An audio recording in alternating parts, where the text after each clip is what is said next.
Nobody wants to go and do a rectal exam on a patient do a rectal exam, take a stool sample, look at it under a microscope. That is a dying field. It's a dying field. The old school parasitologists, that's what they used to do.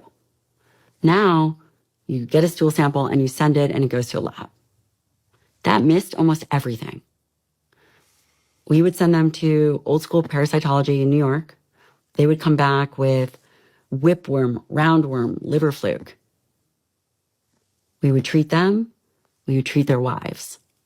Because if one person in the family has it, typically everybody has it.